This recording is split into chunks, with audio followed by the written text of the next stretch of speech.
평안하십니까, 성도 여러분. 오늘은 이번 주 첫 시간인데 힘차고 강건한 일주일 되시길 주님 안에서 축원드립니다. 오늘은 출애굽기 22장 1절부터 15절까지를 제8계명과 절도에 대한 배상법이라는 제목으로 묵상하겠습니다. 10계명에 이어지는 출애굽기 20장 22절에서 23장 33절까지에는 짧은 원칙만을 진술하는 10계명을 보다 구체적으로 적용하는 그런 법규들이 나오고 있습니다. 같은 10계명이 나오는 신명기서에서도 5장의 10계명에 이어서 12장부터 26장까지 꽤 길게 많은 분량으로 유사한 법규들이 등장하고 있습니다. 출애굽기 18장에 보면은 모세의 장인인 이드로의 그 충고로 모세가 혼자서 다 재판을 감당하지 않고 모세가 혼자서 다 이렇게 모든 그런 사법의 책무를 감당하는 너무 힘든 모습을 보고 이드로가 충고를 해서 이제는 천부장과 백부장, 50부장과 10부장을 세워서 율법을 모세뿐만 아니고 이렇게 다른 그런 재판관들도 재량껏 그 십계명 등의 그 율법을 구체적으로 해석하고 적용하는 그런 책무를 감당하게 되었습니다. 그런데 이것은 오늘날 법 체계에서 1심, 2심, 3심 등이 있는 것과 유사하다고 볼 수 있겠습니다. 성문법으로 불리는 법조문이 있지만 실제 재판에서는 판사들이 그 법조문을 자기 나름대로 해석하고 적용하는 일이 필수적입니다. 이런 과정에서 성문법과 구별되는 판례법이 형성되는데요. 10계명이 성문법에 비교적 짧은 성문법에 해당한다면 오늘 본문 등의 법규들은 관습법과 함께 불문법의 또 다른 한 축을 이루는 판례법, 좀 더 이제 여러 가지 사례들에 대한 그런 구체적인 규정들이 나오는 판례법에 해당한다고 볼 수 있겠습니다. 또 이렇게 조금 다른 예를 들면은 어떤 새로운 그 법률이 제정되면 그 법률뿐만 아니고 시행령도 같이 나오거든요. 오늘 말씀은 이게 시행령에 해당한다고 볼 수 있고 10계명 그 자체는 원래 새롭게 제정되는 그런 법률 조항이라고 볼 수 있겠습니다. 오늘 본문은 가축과 돈 그리고 물품 등의 재물을 훔쳤을 때 어떻게 배상해야 하는지의 그런 규정들이 나오고 있습니다. 이것은 10계명 중 제8계명 곧 도둑질 하지 말라는 매우 원칙적 규정만을 하고 있는 법을 구체적으로 적용하는 판례법이라고 할 수 있습니다. 이제 도둑질 하지 말라는 그 제8계명이 어떤 것인지를 먼저 살펴보고 다음으로 본문에서 그것이 어떻게 적용되고 있는지를 고찰하겠습니다. 출애굽기 20장 15절과 신명기 5장 19절에 나오는 제8계명의 도둑질 하지 말라는 명령 중 도둑질 하다라는 동사의 히브리어는 가나부인데요. 그것은 단지 재물을 훔치는 일뿐만 아니라 사람을 납치하거나 타인의 마음을 빼앗거나 속이는 그런 행위 등도 가리키고 있습니다. 예컨대 본문 22장에서 가축 등의 재물을 도둑질하는 일에 대해서 가나부가 사용되었을 뿐만 아니고 그에 조금 앞서 있는 21장 16절에서 보면은 사람을 납치하는 일에 대해서도 똑같은 단어인 가나부가 사용되고 있습니다. 사람을 납치한 자가 그 사람을 팔았든지 자기 수하에 두었든지 그를 반드시 죽일지니라. 21장 16절에서 이렇게 규정하는데 거기서는 이제 납치하다라고 이제 번역되어 있는데 이렇게 본문에서 도둑질 하다라는 그 단어와 거기서 있는 납치하다라는 단어가 히브리어는 똑같이 가나부입니다. 그러니까 똑같은 히브리어 그 가나부가 문맥에 따라서 도둑질 하다라고도 번역되고 납치하다라고도 번역될 수 있다는 뜻입니다. 납치하다라고 번역된 경우는 또 다른 10계명 해설 단락에 독하는 신명기 24장 7절에도 나오고 있고요. 또 우리가 또 잘 아는 창세기 40장 15절에 보면은 요셉이 애굽에 종으로 끌려온 경우를 이렇게 설명하면서 거기서 이제 자기가 어떤 납치되었다라는 단어를 뜻을 가진 가나브라는 말을 사용하고 있습니다. 또한 신약에서 십계명을 인용하는 것으로 보이는 디모데전서 1장 9절부터 10절에서도 제 8계명이 납치하다라는 뜻을 포함한다는 점을 암시하고 있습니다. 율법은 옳은 사람을 위하여 세운 것이 아니요 살인하는 자와 음행하는 자와 남색하는 자와 인신 매매하는 자와 거짓말하는 자와 거짓 맹세하는 자와 기타 바른 교훈을 거스르는 자를 위함이니, 이렇게 십계명을 열거하는 그런 형식이 나오는데, 그 중에 인신매매하는 자가 나온다는 것은 여기서 제8계명을 염두에 두고 이렇게 그렇게 한다고 볼 수 있겠습니다. 이런 사람을 납치하는 악행에 대해서 16, 17세기에 네덜란드 그 신학자 중 한 분이었던 푸티우스는 4가지로 분류하면서 보다 상세하게 이야기를 하고 있습니다. 예, 이 8계명에 해당하는 그런 악행에 어떤 것들이 해당하는지, 특별히 납치하는 일과 관련해서 어떤 것이 해당하는지 이제 설명하고 있는데요. 첫 번째로 로마 가톨릭 교회가 아이들을 부모의 동의도 얻지 않고 수도원에 보내서 신부로 훈련시키는 일, 강제로 한다는 거죠. 이게 납치하는 일에 해당한다고 봤습니다. 둘째로 노예 상인이 동인도 회사와 서인도 회사 등을 통해서 인도네시아와 수리남 등에서 현지인을 노예로 삼은 일, 이것도 납치하다라고 이렇게 노예 무역을 하는 것에 대해서 납치한 것으로 보고 있는 것입니다. 세 번째로 국어를 시키기 위해서 아이를 유기하는 일, 그리고 네 번째로 부모의 허락 없이 처녀를 납치하여 결혼하는 일, 이런 악행들이 제8계명에 이렇게 해당한다고, 이렇게 도적질 하지 말라에 납치하는 일이 같이 포함된다고 이렇게 본 것입니다. 오늘날에도 여성과 어린이 등에 대한 인신매매와 유괴, 그리고 독재 정권이나 테러 집단의 정치적인 어떤 인물들에 대한 납치 등이 행해지고 있는데, 이런 일들도 제8계명에 속한다는 것을 인식하고 기독교인들이 보다 큰 관심을 기울여야 할 것입니다.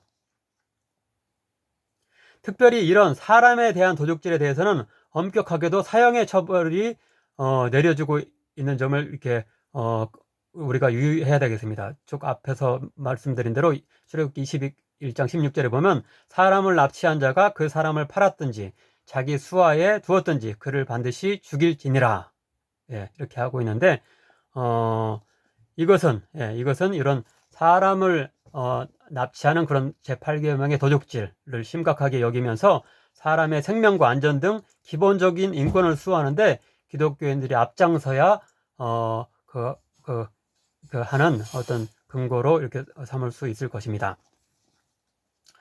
다음으로 사람의 마음을 속이거나 빼앗는 일, 어떤 내면적으로 이렇게 마음을 그렇게 다른 사람을 속이고 침탈한 마음을 유혹하는 일에 대해서 가난부라는 동사가 사용되고 있는데, 그 첫 번째 사례로는 다윗 왕의 아들 압살롬이 다윗 왕의 자신의 아버지에 대한 반역을 도모하기 위해서 백성들에게 선심을 사는 행동하는데 이 단어가 등장하고 있습니다. 사무엘하 15장 5절부터 6절입니다. 사람이 가까이 와서 그에게 절하려 하면 압살롬이 손을 펴서 그 사람을 붙들고 그에게 입을 맞추니 이스라엘 무리 중에 왕께 재판을 청하러 오는 자들마다 압살롬의 행함이 이와 같아서 이스라엘 사람의 마음을 압살롬이 훔치니라. 이렇게 재판을 받기 오는 사람들 자기가 이제 아주 특혜를 베풀어 줄 것처럼 맞이하고 이렇게 친근감을 하면서 그 사람들에게 선심을 샀다는 이야기가 되겠습니다. 여기서 훔치다라고 말이 나오는데, 이스라엘 사람의 마음을 압살롬이 훔치더라고 했는데, 훔치니라가 이 똑같은 가나브라는 동사입니다. 또한 창세기 31장 27절에서 야곱이 라반에게 말하지 않고 라반이 출타 중에 도망쳤을 때 라반이 쫓아와서 한 그 말에서도 타인의 마음을 속이고 훔치다라는 의미로 가나브가 사용되고 있습니다. 내가 나를 속이고, 즉 여기서 속이다라는 단어는 가나브입니다. 내가 나를 가나부하고 가만히 도망하고 내게 알리지 아니하였으며. 따라서 우리는 히틀러나 오늘날의 정치인들이 하는 선동적 언사나 상업적인 과대 광고 등 조작이나 거짓 등으로 타인의 마음을 얻고 속이는 그런 일 등도 제8계명에 해당한다는 것으로 여길 수 있습니다. 따라서 이런 일에 대해서도 보다 경각심을 가지고 그것에 이끌리지 않고 우리 자신 역시 그런 행동을 다른 사람들에게 하지 않는 정직한 사람들이 되어야 할 것입니다. 이렇듯 도둑질하지 말라라는 제8계명은 우리가 언뜻 생각하는 것 이상의 상당히 포괄적인 의미를 담고 있습니다. 단순히 재물의 절도만이 아니라 납치와 인신매매, 타인을 속이는 과장된 언사와 상업적 과대 광고 역시 제8계명을 어기는 것으로 볼 수 있습니다. 요한 칼뱅은 10계명을 제휴법적으로 해석해야 한다는 원리를 제시하는데요. 제휴법이란 무엇이냐고 하면은 한 부분을 통해서 전체를 나타내는 방법입니다. 예를 들어서 사람이 떡으로만 살 수 없다라고 할 때 그 떡이라는 것은 사람이 먹는 그런 식량 전체를 가리키는 것이 단순히 그냥 떡이라는 한국 사람들이 좋아하는 그 떡만 해당한다고 볼 수 없겠습니다. 또 유명한 이상의 시 빼앗긴 들에도 봄은 오는가에서 들이라는 것은 일제 식민지 하에 조선이라는 나라 전체를 상징한다고 할 수 있지. 그냥 이렇게 어떤 지역적인 어떤 그것만을 가리킨다고 볼 수는 없겠습니다. 마찬가지로 매우 짧은 10계명은 모세 오경 등의 구약 율법을 요약하며 그 율법 전체를 상징한다고 할 수 있습니다.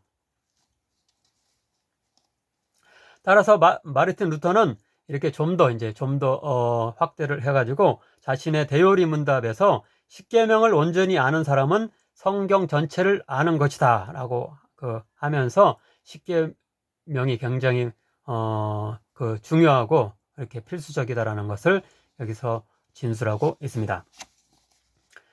이런 맥락에서 장로교의 대표적 교리 문답서인 웨스트민스터 대요리 문답은 이게 1648년에 이렇게 만들어진 문답서입니다.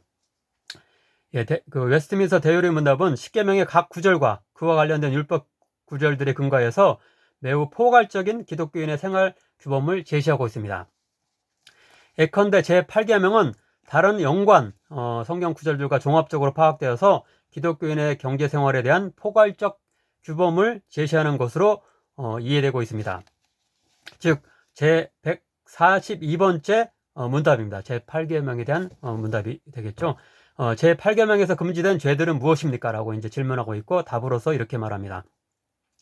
도적, 강도행위, 납치, 장물, 소유, 사기, 행위, 속이는 저울질과 시수, 제기, 땅의 경계표를 부당하게 옮기는 것, 사람들 사이에 맺어진 계약이나 신탁에 대한 불공정과 불성실한 것, 억압, 착취, 고리대금, 부당한 값을 부르는 일과 우리의 이웃에게 속인 것을 그에게서 취하거나 억류해 두거나 우리들 자신을 부유하게 하기 위한 다른 모든 일에서 불공평하거나 죄악된 방법들과 탐욕과 세상 재물을 과도하게 소중히 여기고 좋아하는 것이며, 또한 그에 앞선 141번째 문답, 긍정적인 어떤 제8계명에서 요구된 의무는 무엇입니까? 라는 질문에 대해서 이렇게 답하고 있습니다. 사람과 사람 사이의 계약들과 거래에 있어서 진실하고 신실하며 공의롭게 행하는 것과 각자에게 마땅히 주어야 할 것을 주는 것이며, 정당한 소유주로부터 불법하게 점유한 물건을 배상할 것이며, 우리들의 재능과 다른 사람들의 필요에 따라 아낌없이 주기도 하고 빌려주는 것이며, 이 세상 재물에 대한 우리의 판단과 의지와 애정을 절제하는 것이며, 정당한 직업과 그것에 근면하는 것이며, 불필요한 소송과 보증 서는 일이나 기타 그와 같은 약속들을 피하는 것과 우리들 자신의 것뿐만 아니라 다른 사람들의 부와 부동산을 구하여 보존하고 증진하기 위하여 모든 공정하고 합법적인 수단으로 노력하는 것입니다. 이미 이렇게 17세기에 10계명과 율법, 신약 성경의 경제적 교훈 등에 근거해서 이런 기독교인의 생활 규범을 굉장히 이렇게 논리 정연하고 체계적인 그런 생활 규범을 제시하고 있는데, 오늘날의 한국교회는 이 정도의 이해에도 미치지 못하고 일상생활에 대해서는 거의 아무런 규범도 주지 못하는 현실이 매우 유감스럽고 안타깝습니다. 마지막으로 오늘 본문에 나오는 재물에 대한 절도와 그 보상법에 대해서 상고하겠습니다. 요약하자면, 첫째로 도둑이 훔친 짐승을 가지고 있는 경우는 2배로, 그리고 둘째로 도둑이 훔친 짐승을 이미 팔아버렸거나 죽여 없앤 경우는 소는 5배, 양은 4배로 갚도록 했습니다. 그리고 세 번째로 이웃이 맡긴 가축을 잘 관리하지 못하여 이렇게 절도하게, 뭐 직접 절도한 것은 아니지만 절도하게 만드는 그런 관리소의 어떤 그 책임이 있다고 한다면은 일정한 보상을 하도록 규정하고 있습니다. 명확히 어느 정도라고 규정을 하고 있지 않지만은 이렇게 아마도 재판장의 권고와 양자의 합의에 의해서 이렇게 불성실한 그 관리에 대해서 보상을 하도록 규정하고 있습니다. 참고로 레위기 6장 2절부터 5절에 보면 물건의 경우, 여기 본문에서는 주로 가축에 대해서 나오고 있는데, 레위기 6장에 보면 물건의 경우에는 5분의 1을 관리 소홀로 인해서 그걸 잃어버릴 경우는 5분의 1을 더해서 돌려주도록 규정하고 있습니다. 추가적으로 5절부터 6, 오늘 본문의 5절부터 6절에서는 가축이나 불이 나게 해서 타인의 밭이나 포도원에 피해를 줄 경우에도 최대한의 합당한 배상을 하도록 요구하고 있습니다. 이 가축 등의 재물에 대한 절도 범죄의 처벌 규정은 비록 악의적 절도에 대해서 무려 4배, 5배의 보상을 하도록 하고 자신의 몸을 팔아서라도 갚도록 규정하고 있지만, 앞에 사람에 대한 절도, 곧 인신매매와 유괴와 납치 등에 대한 그런 사형 구형의 그런 중한 그런 처벌보다는 매우 관대한 것이라고 볼 수 있습니다. 또한 다른 주변 나라와 종교의 법과도 큰 차이가 납니다. 즉 함무라비 법전에 보면 도적질을 한 사람을 사형에 처하도록 하는 규정이 또 있습니다. 그리고 이슬람교의 코란은 도적은 남자나 여자나 그 손을 자르라 라는 규정을 가지고 있는데, 요즘 아프간의 그런 탈레반 정권의 어떤 이런 이렇게 법들을 다시 이제 이렇게 그 제소한다고 그래서 굉장히 지금 그 논란을 빚고 있습니다. 더욱이 다른 구약 율법에 보면은 배고픔으로 인한 절도는 일정 정도 용인되기까지 합니다. 신명기 23장 24절부터 25절에 보면 이웃의 포도원이나 곡식밭에 들어가서 먹고 손으로 따는 것은 괜찮지만 그릇에 담거나 낫을 대면 안 된다고 규정합니다. 그래서 그거를 당장 먹을 것 이상으로 뭔가 챙기는 것은 잘못되지만 그 자리에서 손으로 따서 먹는 것은 허용되는 것을 볼 수 있습니다. 우리나라에서도 옛날에 어린이들이 동네 이웃의 밭에 들어가 과일을 서리하는 일을 관대하게 여기던 시절이 있었습니다. 낭만적인 시대의 규정이긴 하지만 오늘날에도 생계형 절도에 대해서는 너무 엄격하지 않게 법을 규정하고 집행해야 한다는 교훈을 우리가 얻을 수 있겠습니다. 사람을 다쳐 죽게 하는 산업재해에 대해서는 고작 얼마 되지 않는 그런 벌금만 그 책임자에게 물리는 반면, 적은 물건을 반복적으로 훔쳤다고 하여서 몇 년의 실형을 구형했다는 이야기를 들으면 참으로 안타깝고 부당하게 여겨집니다. 아무쪼록 우리 그리스도인들은 우리의 생활 전반에 대해서 십계명과 율법을 적용하며 실천하는 데 최선을 다하고 보다 정의롭고 평등한 사회를 만들어 나가는 데 기여해야 하겠습니다. 기도하시겠습니다. 하나님 아버지, 감사드립니다. 우리에게 당신의 정의와 인애를 담은 십계명과 율법을 주심을 감사드립니다. 직접적인 절도 행위뿐만 아니라 간접적인 절도 행위, 곧 사람을 속이고 착취하며 유린하는 광범위한 악행이 횡행하는 우리의 모습을 불쌍히 여겨 주옵소서. 엄청난 규모의 합법을 가장한 현대적 불로소득과 불의에 눈감지 않고 당신의 이름과 말씀으로 맞서며 보다 공의롭고 평등한 사법체계와 사회를 이룰 수 있도록 도와주옵소서. 우리 그리스도인들에게 지혜와 능력을 허락하옵소서. 예수님의 이름으로 기도하옵나이다. 아멘.